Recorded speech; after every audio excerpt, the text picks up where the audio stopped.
Hello, everyone, and welcome back. It's the Full 40 with Chris, Willie, and Trevor, part of the Nova Insider Network, and brought to you by Home Field, which, look at Trevor and I. We got the bomber jacket. I did listen on the last episode. There you go. I said bomber jacket. the TJ Bomber jackets. But they're here, and they are fabulous. I love it. I've got like the Wildcats on the back. Oh, that's a good touch. I didn't notice that was on there. It's a nice touch. They got like the I love the sleeve thing. Someone did ask, are they black? Is that black or navy blue? It is navy blue. So it's fully on board with Villanova colors and branding. Where do you think you're going to wear it first? Like out. Obviously, you're wearing it now, but is that like a UCLA game thing? I think I'm going to wear it every day. Okay. No, it like I think I would wear it to like going to like game watches nearby. That's a good point. Yeah. Like I one of the things I like about it is I have a ton of hoodies, but like this is something that's pretty nice. It's like I could either put another layer under it that's warm, or if it's a little bit of a warmer day, I could also wear this. So I really like it. I'm going to ask Trevor how he likes his, but we're not going to make Trevor do a lot of talking today because Trevor's fine. Mm-hmm, sure. Yeah. Trevor's fine. Yeah, I'm fine. I'm fine, guys. I'm fine. It's not a big deal. I'm fine. Yeah. I could talk about this jacket for a full 40 minutes. Oh, there we go. Like I said last episode, I ordered the wrong size originally, sent it back, painless exchanges and returns. Home Field did a great job. Code Nova Insider.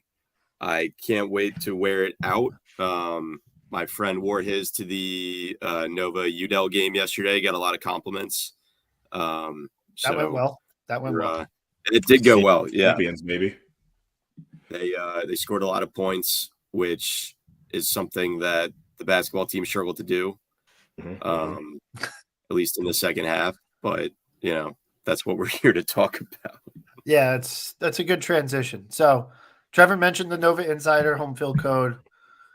Get you 15% off your first order. This jacket's sweet. I believe the jacket is the only new Villanova piece at the moment. That's correct.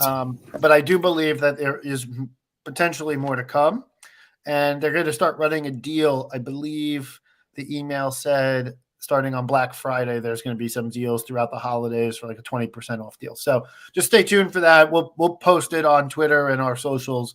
So just stay tuned and ready for that information. But to Trevor's point, let's talk Maryland because we had a good, let's put it this way. We had a good answer game.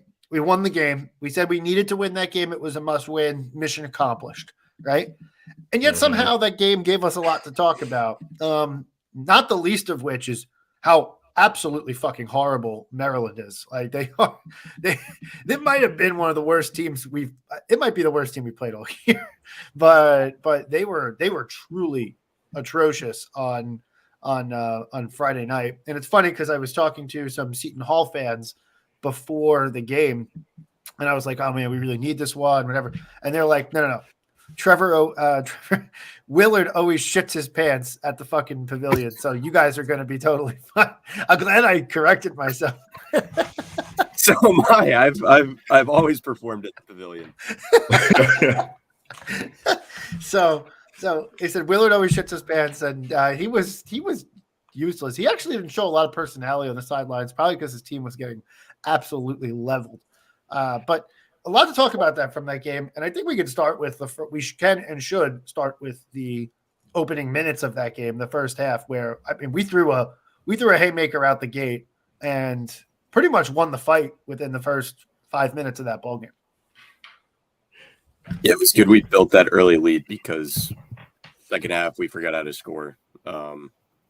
So I think Bamba Burton back-to-back threes to open up. The fin was really loud. I was there. I will give the students credit. The first 15 or 20 minutes of the game, it was really loud in there. Willard was definitely thinking, I can't believe they scheduled me here again. Mark Armstrong, that spin move underneath, I think it's playing on Willard's head on a loop right now. Mikhail was there, got a lot of fanfare, a lot of cool videos playing throughout the TV timeouts and stuff for him. Willie, what was the diagnosis? Lead. I don't feel great. I'm going to be honest. Even the way I always watch a game is like, if we're hitting threes, of course you're going to win. So I almost like what I always will end up doing is I like to like, what if we were shooting even from the 3-point line? Like, what is the score of the game? That's usually how I kind of like will be like, how are we actually playing?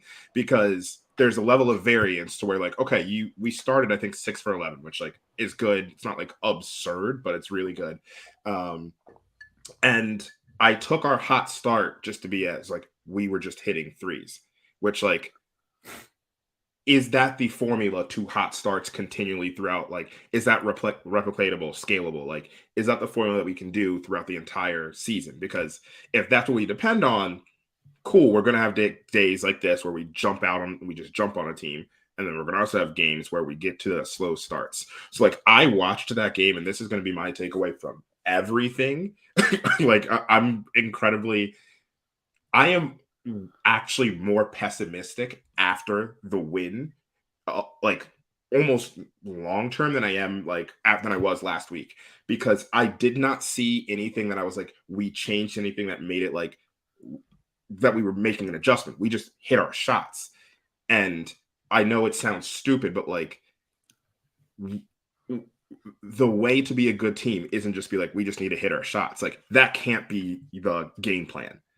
And so I looked at that and I just felt like, all right, like there's a level of fool's gold to it, but cool. If we can keep rolling and we can figure out ways to score without that, like we're fine. And then the second half happened and I was like, yeah, this is what I thought was happening, where like the offense, when they went cold, couldn't figure out their shit for the life of them and all that. So, well, I know we'll talk more about the second half, but that's where I came away from the first half, where I was like, I think this is fool's gold, but like, let's roll with it. And then the second half happened, and I was like, yeah, this is there. Chris, I feel like you got a take. It's weird because I came out of it with a pretty similar, like I was doing the tweeting on Friday night, and I came out of it like it was clear, like at the end, by the end of the game, I actually worked myself into being pissed. Yeah. But hearing your take on it, I'm like, no, I have to brush back against that. And because here's why, like the biggest issue that we had was the hustle, the toughness, the effort on Monday. Yeah, I'll give that was obviously corrected. The vim and vigor with which we played coming out the gates. Now you could say it's not possible for a team to keep that, but no, we played in the first 20 minutes of that game. And I'll say 20. I know it was really the first 10 minutes, but like, yeah, throughout the rest of the first half, it was a good first half. We played with a sense of urgency that we hadn't played with yet this season. Mm-hmm. It was maybe the first half or the first game we played with that level of sense of urgency because we were like, oh, let's show off a little bit and let's, whatever. But we played with a lot of urgency in that first half. And it came across like the team got the message like, hey, the effort was not good enough as for what we demand as a program on Monday. We need to demonstrate whatever. I do think we hit shots, but even not hitting those shots, we were all over them. They were seeing ghosts, like when they were shooting, like they were totally in their head, and they were bad. They were really bad, but we were also really good. We were whipping the ball around. We were finding open shooters. We were getting piece of the paint and kicking it out. Like the 3-point shots that we were getting in the first half were good shots. Now, obviously against Penn, those shots didn't go in, but those shots against Penn were like shooting over a zone. This was driving and getting a piece of the lane, jump stop, pivot, kick, pump, fake a pass and kick. Like it was a it was really good. It was Villanova basketball in that first half. Like I'm brushing back against this fool's gold concept in the first half, other than maybe the amount of points scored was fool's gold. But we controlled that first half and dominated the gameplay of that first half. The second half, though, was I'm gonna say it. The second half was an abomination. but it really was not positive.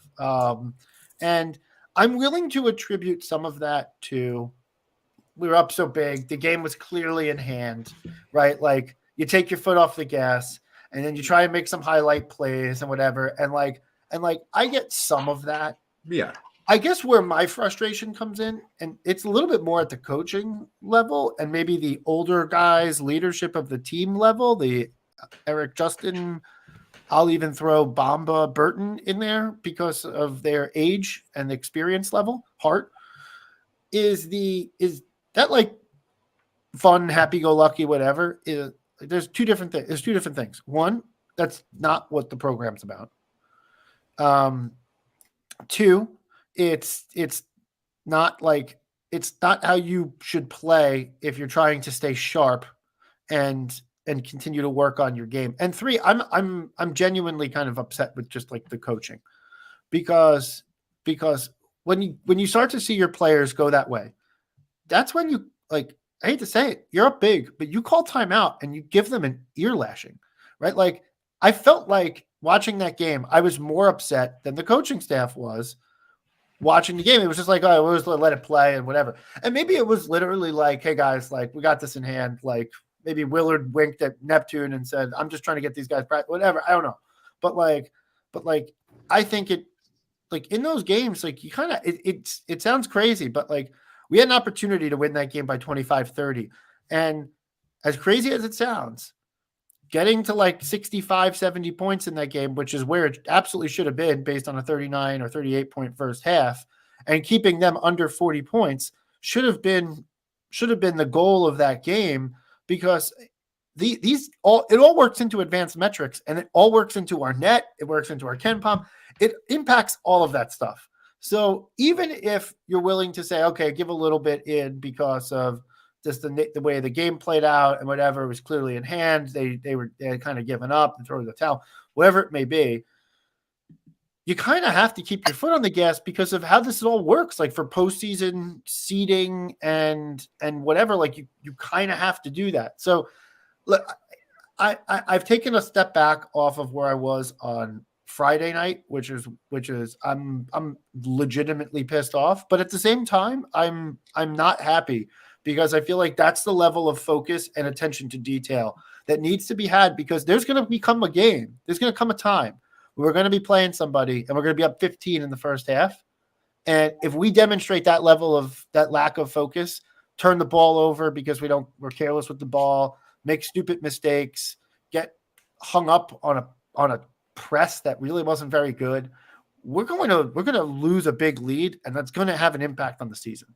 So I'll get off my soapbox for a second. Guys, when I left the game, I sometimes when you live troll life like me, you're not sure if what you're thinking is really what you're thinking or if it's part of your bit. So I didn't know if the game was as bad as it was, because I'm watching. I'm like, it probably isn't that bad. Look at the score. And I expected to kind of push in the chat, say it was bad, and then you guys explained to me why it wasn't so bad. And then when you guys were agreeing with me, I was like, oh no, it's not just me trolling. So I was like, that was kind of an eye opener for me, because I was like, I'm going to complain anyway, but if I'm right, that's scary. There is a definite lack of, urgency is a good word, I guess. Like the first half, I don't know if Maryland got a rebound in the first 7 minutes. The guys were swarming. It just felt like every ball was every 50-50 ball was landing in our laps and stuff, or they were going for it. And when you make the effort and go for that, the 50-50s become 70-30. And then just the weird second half stuff where it was, Eric could get a rebound, start going, pass the ball to somebody who's not looking, and then Maryland gets it and grabs a layup in transition. Just weird stuff like that it's can we focus for 5 minutes going another 10 to point whatever, 0.5 points per every 15 minutes or something like that Maryland was paced at, and just put it away. Like, everybody around me was like, this should be 70-30 at the end of the day. And it was just like, again, it's a good thing we're up. It's a good thing Maryland, can't score to save their lives, but it was disturbing, I guess, the just the lack of connectedness in the second half, especially like you said, there to a certain extent you lay off when you're up that big, but there were like the markings of like a really great team is one that it's like, no, I'm going to step on your throat until it's over. The 18 team had that. They were killing teams by 30, and the 18 team was the meanest team I've ever meanest Villanova team. Exactly. They were just mean. I almost thought like, and Nana and Joku got some minutes. I would have liked to see people around me, actually, and myself included. I was like, I need Chris Arcidiacono to come in here and just like bring the ball up and not turn it over for 5 minutes, and just be that guy that's like. I actually kind of thought that same thing for the second half. In the second half, definitely. No, and like, it wasn't me that brought it up in the stand. Like, I was hearing people around me that like, at least he won't turn the ball over. That's the kind of luxury you have when he's your 10th, 11th guy, that if Neptune wanted to, or if any coach thought of it, like, hey, throw Chris in, let him bring the ball up. He won't turn it over. Just like get us into an offense maybe. Or he doesn't even have to get us into an offense. Just like dish it to somebody down low. Let him back his guy down and do whatever. Just don't turn the ball over. That's all I wanted to see. It was brutal to watch. Brian's entire row left, guys. I have videos of him sitting by himself. But that's how you know it's bad. It just felt like, I don't know, we took our foot off. Like, Chris, to your point, it's definitely hard to stay engaged, like, when you're up that much. That's completely it. But you would think, and there was an opportunity where it would just, maybe you're not engaged, but like both teams aren't playing hard, but you're just kind of like having a back and forth where it just stays the same. Maryland scores 20, we score 20, and it's just kind of like a back and forth where you're just kind of going through the motions. Maryland upped the intensity. We had no response. Like, Maryland played well the last, quote unquote, like a normal basketball team will say, the last like 8-ish minutes of the game. I'll give them maybe like 5, but like they started playing better and upping the intensity there. We did not respond at all to that. I mean, like, and we haven't said it at all. We went 13 minutes without a field goal. Like, that's insane. It's so bad. That's just not good. Like, there's no sugarcoating that. Like, we went 13 minutes without a field goal. We actually, like, 2 of our fouls were probably like kind of like ticky-tacky, like gimme calls that, like, cool, we're now going to the free throw line. We're going to get some points. But like, we did not play, like, after I think the last bucket that we had was like a Bamba layup to get us to 49. We had like 6 free throws over a 13-minute span until a garbage bucket by, I think Hart scored the garbage bucket at the end of the game. Like, we need to be able to come up with offensive plays and sets that get us into like what we do best.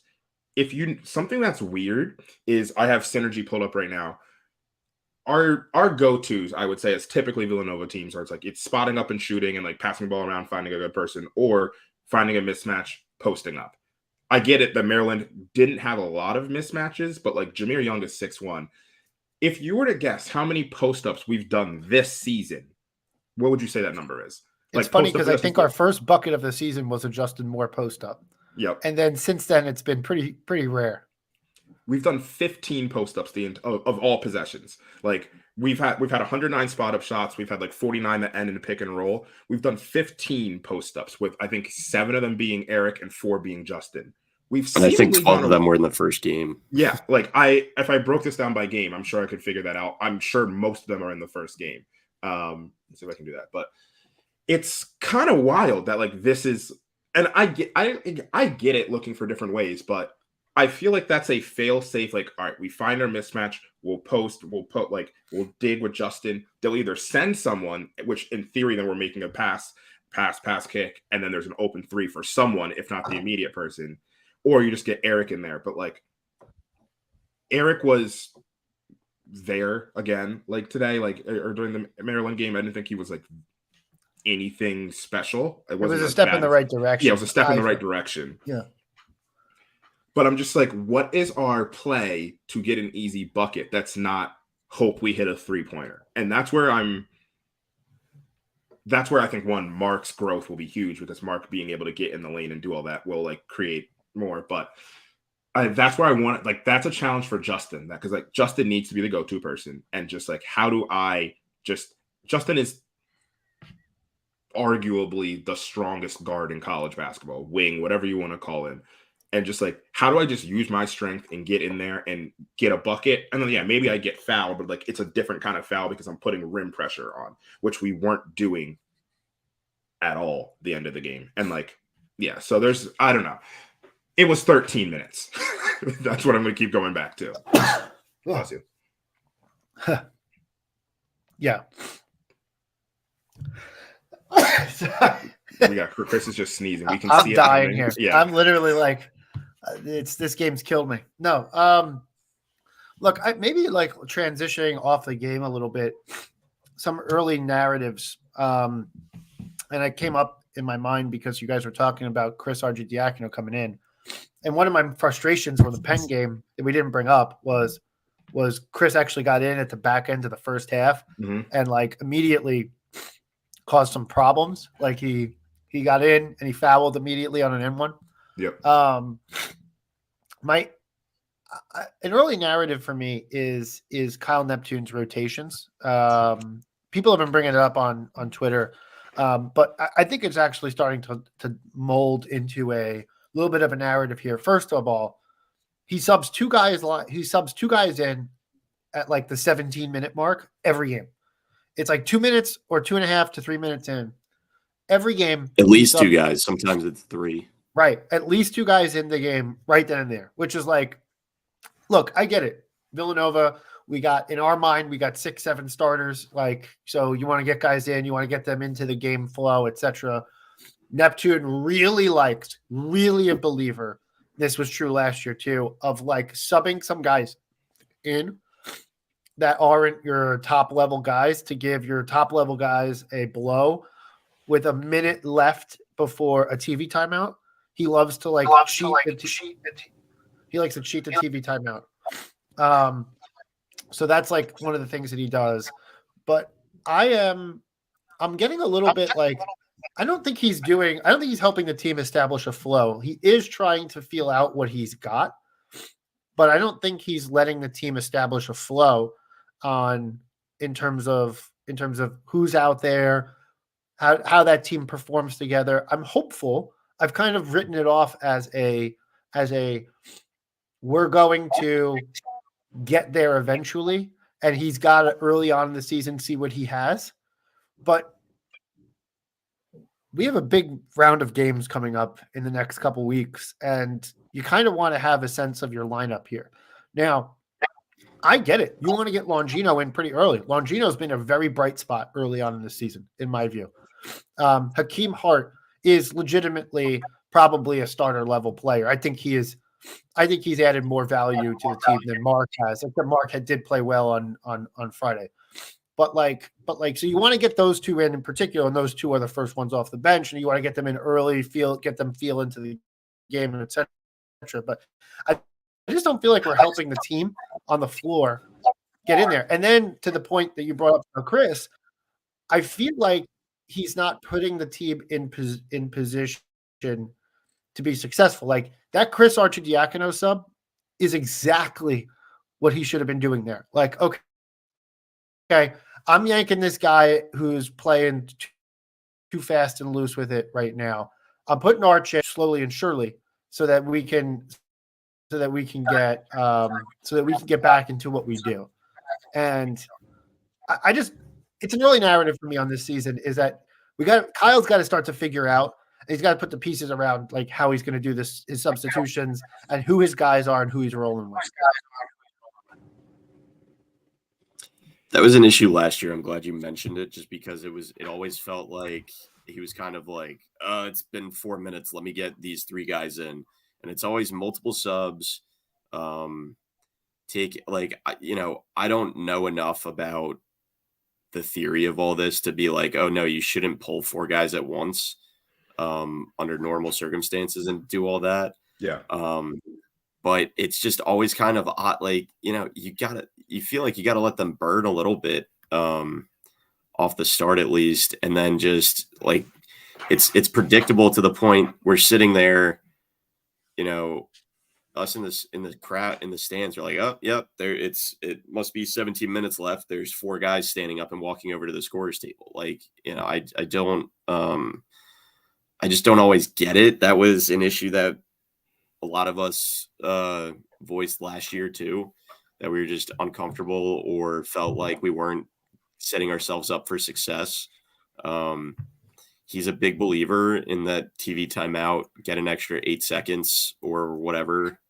And I just don't think that's always the best move. Like, you look at games where Colin Gillespie's sub pattern or Jalen Brunson, and it's like, no, I'm not taking this guy off the floor until I know that we're set up. But it's annoying at the least, and it's destructive to the flow of the game at the most. Like, It's not good.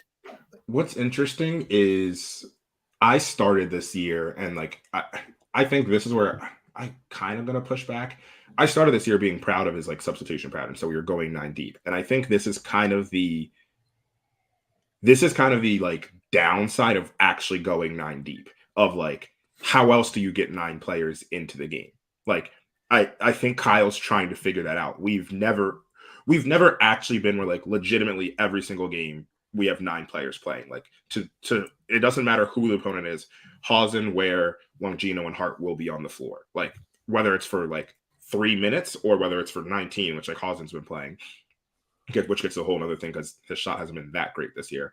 But overall, like, I see why Neptune's doing this, because like you are going 9 deep. You have to kind of like more or less platoon swap. I think there are definitely places that it can be fine-tuned, but like I don't want to sit here and be like, I don't like what he's doing, because I also was like recognizing myself, said that the very first game that I'm proud of like the big substitutions because we are going 9 deep. I think it's now just like that we're going 9 deep. What's the best way of optimizing this? Like, how do we make sure that this does work? I honestly don't mind the hockey subs, but I would like to see more lineups playing together for a longer period of time. And that's something actually I think I'll pull up eventually.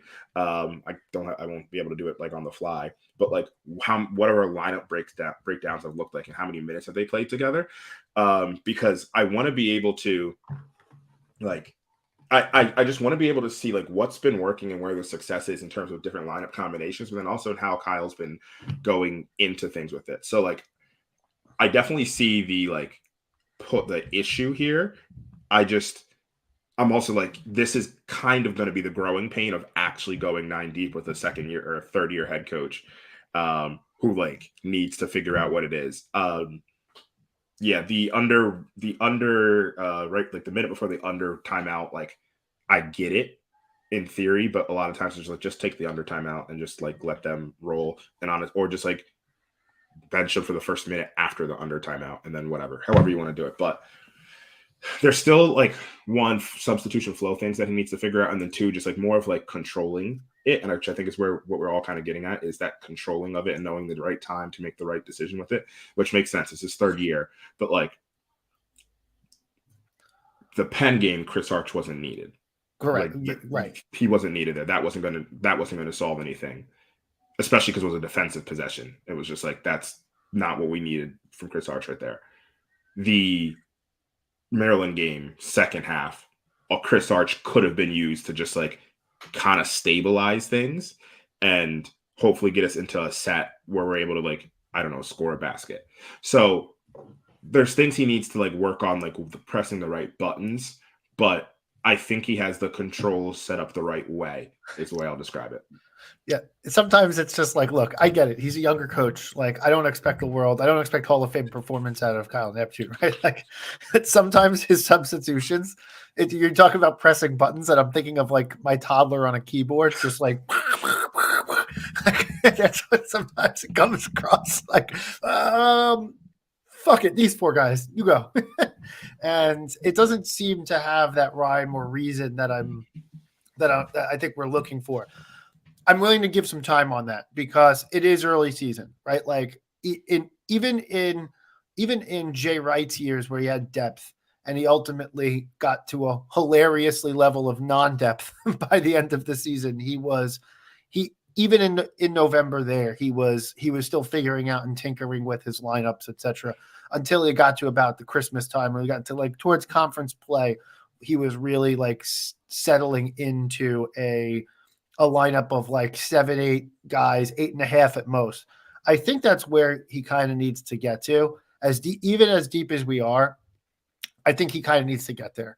And it doesn't need to happen right this second, but I'd like to see him trending towards, okay, I like this lineup.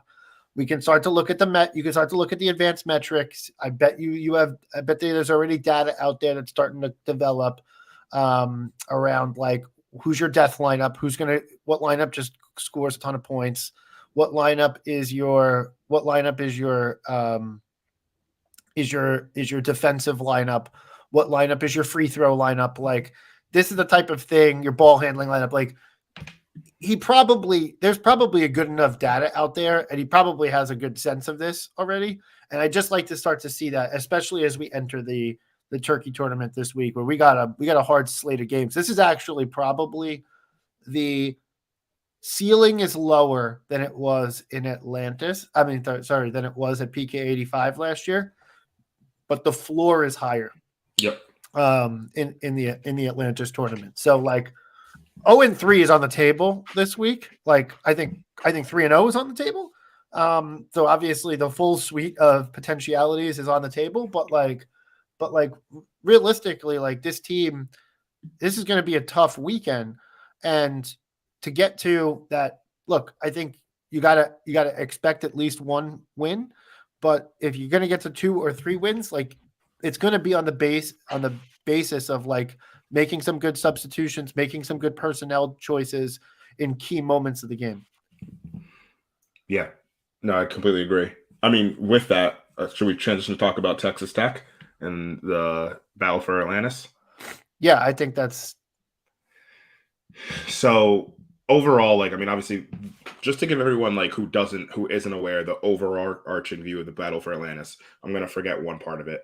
But it is us versus Texas Tech, and then we play the winner or loser of UNI versus UNC. You'll remember we also played UNI in the 2017 battle for Atlantis in the championship game after because Purdue lost to UNI earlier, and we were expecting to kind of see Purdue or I think UNC was also in that bracket that year.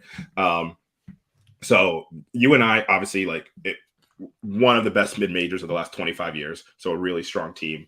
And then on the other side of the bracket, there's UNC, and then we have, and I can't remember. I have it in front of me. Okay, I just can't remember the other side of the. Is it Michigan? Michigan, who's been off to a good start, although they did lose to Long Beach State. Yeah. Memphis, fighting Javon Quinterly's. Arkansas, who's obviously strong, although they just lost too. I forget who they lost to.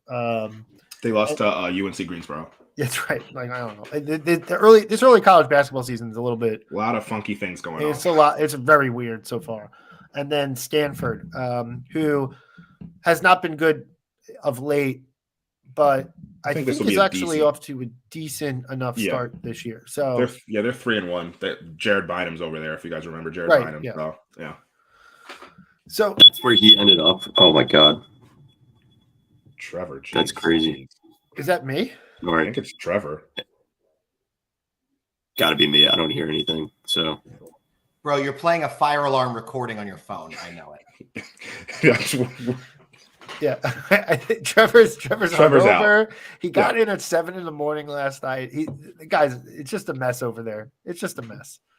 And I know he lied about watching the Mario movie. He was having a LAN party playing like Super Mario Brothers with his friends. I hope that kid Spinoso from Penn was there. Oh, by the way, Penn just lost to Maryland Eastern Shore, so that tells you the quality of that opponent. So that's not great for us. Yeah. Okay, so back to Texas Tech. So, right, because Texas Tech's our game 1. Yeah. You expect to see UNC game 2, who's been off to a That's assuming we beat Texas Tech. That's exactly right. That's my point. If you win that game, you UNC, and then who knows who's going to come out of the bottom of that bracket. Yeah. But probably on paper, Arkansas is the best the best squad on the bottom of that bracket. Yeah. So getting into Texas Tech, the only team that we know that we're going to play. New head coach, first year, new head coach, Grant McCaslin. If you remember, Grant McCaslin was the coach at North Texas, who we played in the tournament in the bubble tournament in 2021. Texas Tech is, like, as of right now, we are their first high major opponent. They play Texas A&M Commerce, San Jose State, and the Texas A&M Corpus Christi. So there will be a leveling up there. Now, historically, Texas Tech plays really strong pressure man defense, and nothing's really changed this year. They are 10th in adjusted defensive efficiency on VAR Torvik, and across the board, like, I would expect to see that same thing from Texas Tech. They lost a lot of firepower last year. I'm going to be really honest offensively.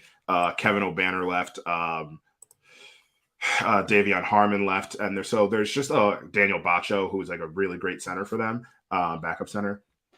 They lost a lot of support there. So it's going to be, I think they have 7 transfers, maybe 6 transfers coming in. It's going to be a new team. McCaslin's team are usually led by like their point guard. And so their new point guard is Joe Toussaint, who came over from West Virginia. Not a particularly great shooter. This team, like, I think has some offensive deficiencies to them. So when I look at this, I feel like this is going to be, honestly, probably strikingly similar to the Texas Tech game from 2018, where it is a team that's going to get into us. This is going to be a physical game. That's what Texas Tech has always been, and that really hasn't changed this year. I don't think you're going to see any zone defense, though. Texas Tech has not played a single defensive possession of zone all year. So, like, I mean, and they probably haven't really needed to, but like what Texas Tech is going to do is once you get like in the half court, it's just going to be, they're going to be in your grill. They don't really press either. So it's just going to be like in your grill in the half court. This is where we're going to have to be strong with the ball and figure things out there. Overall, like what I look for here is this is a chance for Eric to get established. I think that's just like a huge part of, not just for the entire one, but for this game, but for the whole season or for the whole tournament. This is a chance for Eric to kind of take some ownership. They have a center, Warren Washington, 7-footer, who Eric should be able to, once again, in theory, take him from the perimeter and attack the lane, shoot the 3.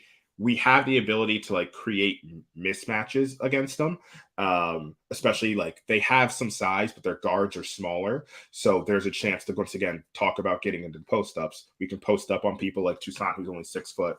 They have a shooter called Pop Isaacs, and Pop Isaacs is 6'1", 6'2". They're, in my eyes, their best player is Devin Cambridge, who's a transfer from Arizona State, like a big wing, but like we have a bunch of big wings to match up with him. So overall, when I look at this, I'm like, this is a classic Texas Tech team. Not really there offensively, really locked in defensively, but they're not going to play or zone defense versus us. But like they really defend. Like opponents are shooting 21% from 3 versus them. I think there's a level of like they've been playing bad opponents, but 21% from 3 is still insane. So what I'm looking for is Eric to get in and create mismatches, us to post up their guards, which will allow us to create double teams, pass the ball, move the ball around the perimeter, and shoot. And heck, this is a chance for Hausen to like show off in front of his hometown team. Amarillo, Lubbock, I'm sure they're close enough, whatever. And show up against his hometown team. So this is like, there's a really good opportunity here for them. But like, this is a well-disciplined Texas Tech team defensively that is going to make our lives very difficult. They don't foul. They defend the heck out of the ball. They gang rebound. Like this is just going to be a team that's going to put pressure on us in all the places that we need. That like it's just going to be a tough game. I imagine if we get out of this game with a win, it's going to be like a 65-60 like battle kind of game, because that's what Texas Tech does. Yeah, they don't play a particularly high tempo game. No. It's not a necessarily terribly uncomfortable matchup for us, other than, I think I wouldn't say we don't have the size advantage. No. But our guards are bigger. Mhm. We're undersized down low, so and I feel like that's going to be a common refrain this year, and that our guards and wings are bigger than theirs, but that's kind of reversed by the big men battle, so to speak. They do not shoot the ball well. They actually bad, very poorly at shooting the 3-ball. They kind of live on 2-pointers. So that's kind of their calling card. They play really, really, really good defense, but don't turn offenses over a lot. It's just like strong, long possessions where you might get a shot up, but it's not going to be a good shot, and that's kind of it. So it's an interesting matchup. I agree with you. This is probably going to be a rock fight by design. And it's going to be kind of like a 2-possession game at the end of it, with free throws, maybe widening it to a 3-possession game. I don't expect to get blown out. I don't expect to blow them out. So I would expect this to be one team's going to win by 5 points. That's probably going to be it.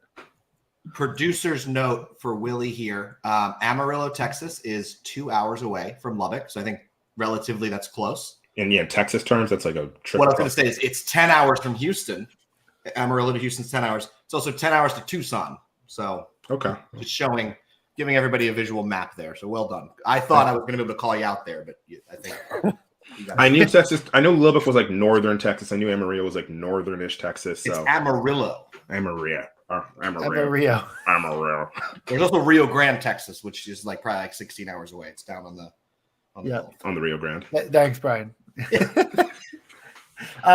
So look, I'm kind of with you. Ken Pom has this as a 66-64 Villanova win. So just to show you that it's statistically a coin flip. Yeah. But and then, go ahead. I don't expect much of a line on this. This will be like a Villanova 1.5 type line. And then, I mean, we can kind of preview the other teams. I mean, who knows who we're going to face? We know we'll face either UNI or UNC. UNI, it's the same UNI team you all know and love. It's a bunch of assuming we know the UNI team. Yeah, it's a bunch of white men from Iowa who share the ball really well. But no, so they're a really strong team. Still being coached by Ben Jacobson. Sorry, wow, Ben Davidson, who's in his 18th season as coach. So that's like an insane thing. They are older. They share the ball well. They're just a really high powered offense, but also being able to work well together. They have good secondary ball handlers. They lost. I mean, a couple years ago, they lost their main NBA player AJ Green, who's on the Bucks now, but they can score the ball. They're not really great defensively. They're not super athletic. I would imagine if we win, we will be playing North Carolina. And I want to just preview North Carolina because that's the team that people will kind of care about more. So North Carolina, they lost Caleb Love. If everyone remembers, Caleb Love is the electric point guard who also can't make a good decision to save his life. And then it's just like us. Lost Pete Nance, Leaky Black, and Puff Johnson, all who played on the except for Pete Nance, all who played on the title team or the runner-up. This year, they're bringing back RJ Davis. So RJ Davis was the other guard on that team. RJ Davis is a senior guard, going to take a leap forward. If we see him, he's going to likely be the matchup for Justin. Then they have Cormac Ryan, who I believe is a Notre Dame transfer. Harrison Ingram, who's a Stanford transfer, who has been on draft boards but still hasn't been able to figure it out. Elliot Cadeau, who's a strong freshman guard. There's been a lot of love around him. And then obviously one of the biggest names in college basketball, Armando Bacot. I really want us to play UNC. One, because we have not played them since 2016. Every time we're matched, we're in a tournament where there's a chance to play them. They lose or we lose. And they've lost every single time. We haven't lost when there's been a chance to play them. So I'm hoping this is the time we finally get that rematch and we get to have a little bit of fun with it. And I'm really excited about the Bacot-Dixon matchup. That's one where I would imagine if we're going to see Eric really amp it up, it's going to be when he has a chance to go against a person who, by every account, is a top 5 player in college basketball. Bacot is a double-double machine, cannot shoot the ball, but does not need to, has great touch despite not being able to shoot. Bacot is what college basketball is all about in terms of current college basketball is you have young stud freshman wings and guards because they usually leave. And then your seniors are bigs who are typically here and here for the stars are bigs who have been here for 4 or 5 years and don't have a place in the NBA, but they're absolutely mammoths and great in college basketball. That's why we see the Zach Edey's, the Hunter Dickinsons, the Armando Bacots, they're the Oscar Tshiebwes. They're here because they don't have a role in the NBA yet, but they're great for college basketball. And Armando's one of those players. So this is going to be a really interesting UNC team to watch if we get to play them. I'm really hopeful we get this matchup because they're just going to be it's going to be a fun game to watch. Thanksgiving versus UNC sounds like a good time. That's what I like to give thanks for. The winners. So if we win and UNC wins, if we win, our game on Wednesday is at 2:30. If we win, our game on Thursday is also at 2:30. If we lose, our game is at noon on Thursday. Just to help people prepare their Thanksgiving game watching. So you said if we win, it's 2:30. If we lose, it's noon. Yes. Okay, that makes sense. We need to win. Yeah. I don't want to watch the noon game. That's such a sleeper too. At Battle for Atlantis, there's going to be 8 people in that ballroom for the first game. Game. Yeah. It's which I can't remember. Teams don't normally shoot well. I feel like even the last time we were there, the 17-18 team did not shoot super great in that ballroom. No. So I'm very nervous for how this team will perform there. You definitely want to see Eric more assertive, and it was almost like this past week he was hesitating a ton and waiting for the doubles to come to him to try to facilitate after that, which is fine. But Maryland, I think we were looking for him to get the ball and make a decision right away, and that just kind of wasn't happening. So yeah. I agree with you. I hope these are kind of games and matchups that wake him up a little bit and get him more engaged in what he needs to do in order to get the other guys going. And if the playbook this year is just double Dixon every time he touches the ball, he's got to start figuring out how to take advantage of that, because I feel like a lot of times he just waits a second or two too long, and the pass that was there is no longer. If teams start doubling him every time, that's where we need to start countering, where I would want to see, that's where I think the counters, we completely invert the offense. And that's where Justin stays in the post, Eric's on the perimeter, and we let Eric attack likely a big off the perimeter, or we just actually truly go 5 out, and Eric needs to be more aggressive, working from the inside out where he hasn't been as aggressive, or working from the outside in, where I don't think he's been as aggressive as he should be with that, because if teams are going to double Eric, one, that means there's opportunity for someone else to have an open shot. But I think, to your point, I've seen Eric just hesitate just a bit, especially on open threes at the top of the key. I feel like in the Maryland game, I was screaming at Eric. I was just take that shot. We know you can hit it. And you're wide open, and then he will defer to it. And I just want to see him take ownership of that. So overall, I think this is a tournament where I want to see I want to see everybody play really well. I would love to see Mark take a leap and be holy crap, Mark Armstrong's actually an NBA player this year. But if I'm being realistic, I just want to see Eric really assert himself, with some like good matchups here, and then like potentially good matchups on the other side of the bracket as well. If we we'll get there, but if we face like in the championship game. What's your ideal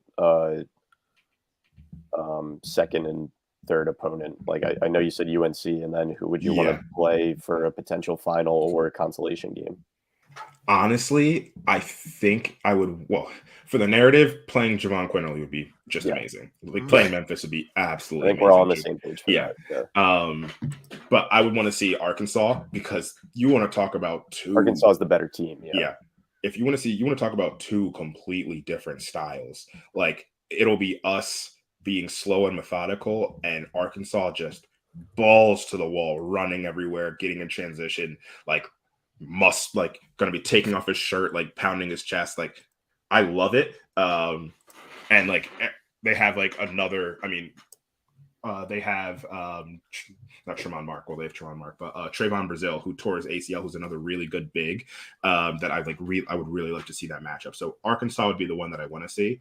Also just because I love Muss, because he makes me laugh.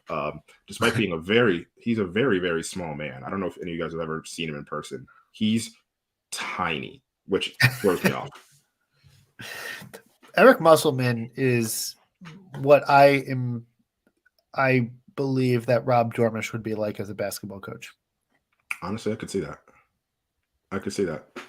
Like Rob Dormish goes back, lives his life a different way. Rob's a gym rat. Like Musselman's a gym rat. Like I don't know. I saw him in like marathon gear the other day on that like social media hit that they had. And he just yells at the top of his lungs and is a crazy person, which is Rob. So taking his shirt off at weird times. Yeah, I mean that's literally like everything is this. The analogy works. Eric Musselman is who Rob Dormish would be if he was.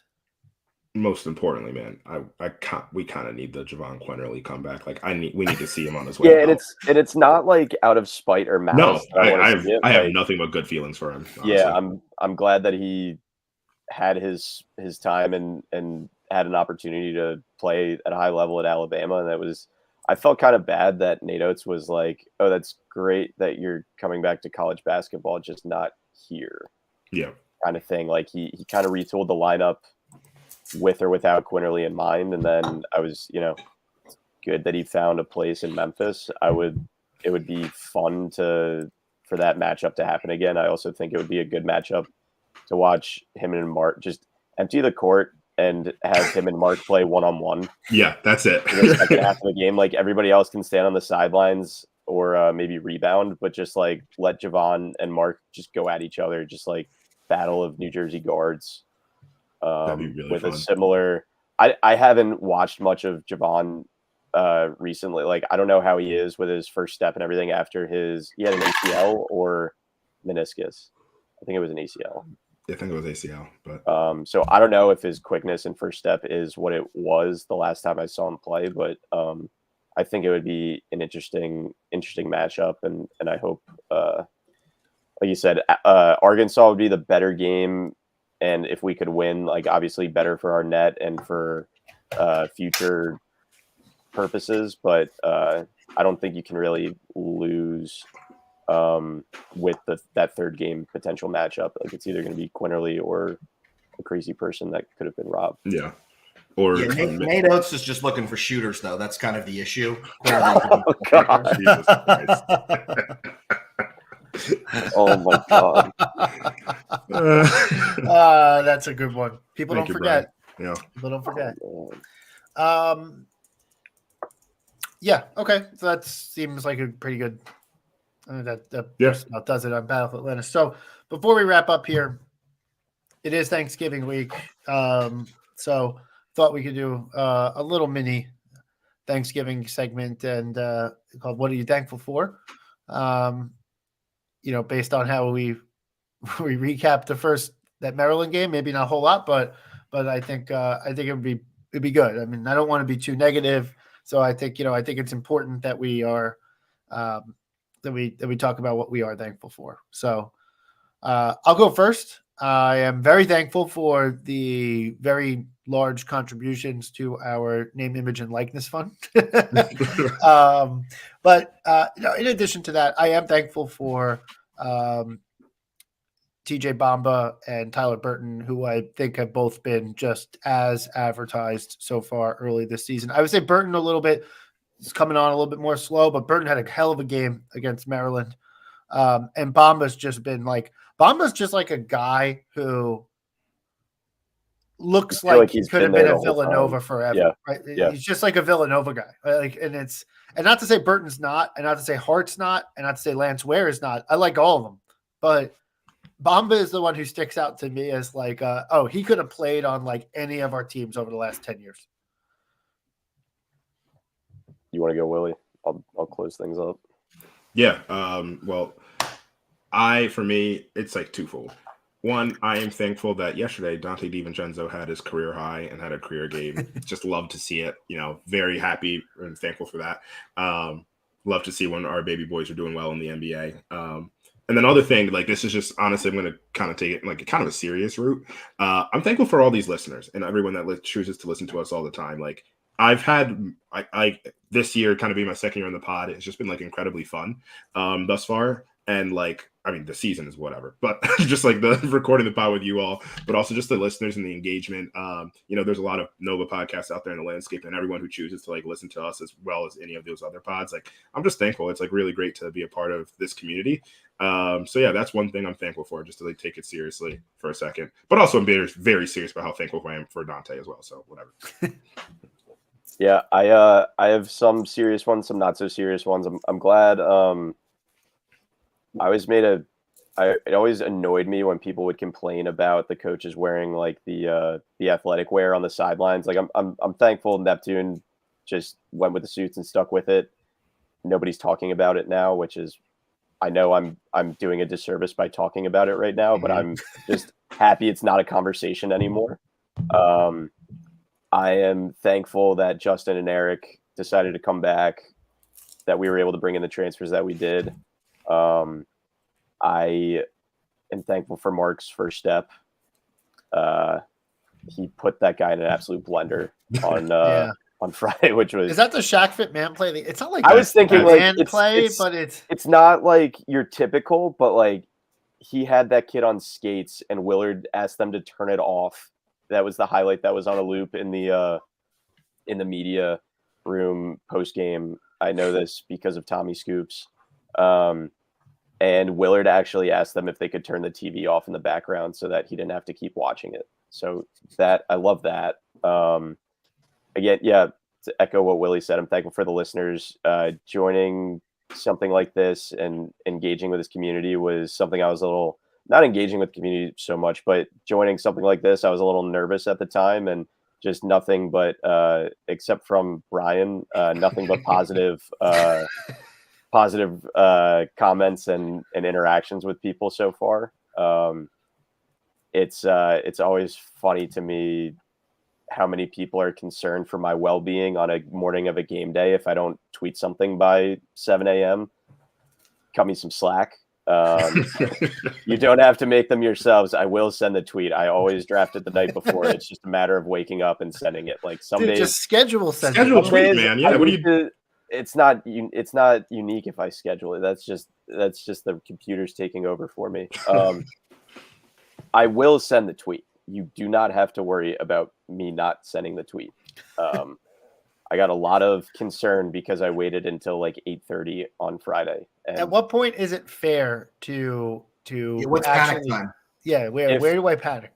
If you don't see something by like start of regular business, so like 9 a.m. Eastern, then you can you don't have to make your own. You can just, if you know me, you can send me a text if you're that concerned, but you do not have to make your own. It is coming. I have some great ones lined up for Thanksgiving. Yeah, it is. Susan Falvey sends me a reminder every night before. Says, "Hey, hope you're working on your game day tweet," and I'm like, "That is a good reminder. I will draft my game day tweet right now." So she's been great reminding me the night before. thankful for all the Nova Twitter interactions. They've been great. Keeping it lighthearted when when things have been tough and you're questioning what life is. But yeah, thankful for all the Twitter interactions, the listeners, and the parents that donate $50K plus a year every year for the last 1842 days. I'm going to give a more serious answer, sort of like Willie did, which is kind of out of character for me. I've really enjoyed Villanova's kind of Twitter in the last 2 years. Right after 2018, it was a really annoying kind of entitled group. Blue blood. But I think with the rise of the multiple podcasts, like Willie talked about, it's become kind of a fun community, winning or losing. And I mean, that kind of stuff makes my day, just kind of going back and forth with people. Someone came up to me at the game the other day and they were like, I really hated your Twitter. But then I met you and you seem okay, which is like, it was me. It was like basically my goal. It was me. I said that to Brian. But I also appreciate the group chat we have for our podcast. And I'm sure everybody can kind of relate to, whatever group and whatever people they share their passion for Villanova basketball or whatever it is. It's nice to have, kind of like-minded people and people to just kind of BS with throughout the day. Yep. Awesome. I love it.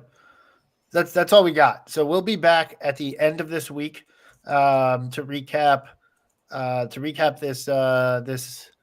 this tournament. Guys, give me a record. I don't care what games, who we play. Give me a record before we wrap up. I said 3-0 last year, and it was 0-3. I'm not giving you a record. I'm not walking into that trap. You guys can do this yourself. 2-1. I think we dropped a game. 3-0. I'll say it. I'll say it. Yeah, I don't care. I'll say it. 3-0. Why not? Why not us? Mark Armstrong coming out party.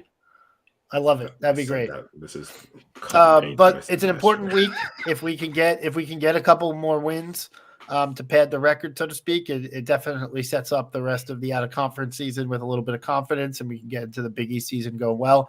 A lot to talk about in the Big East that we didn't even get to today, but we'll definitely touch on that and keep you posted on that going forward. Hoya Suxa.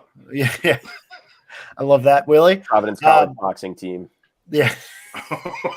Yeah, we didn't touch on that. The Providence boxing team and the Shaheen Holloway UFC team. We'll touch on all of those at a later date. But seriously, everyone, no matter what, have a really great, safe travels. Happy Thanksgiving. It's obviously a great week to spend with family and watching some college hoops. One of my favorite traditions every year. So thank you, everybody, for listening. And as always, let's go Nova.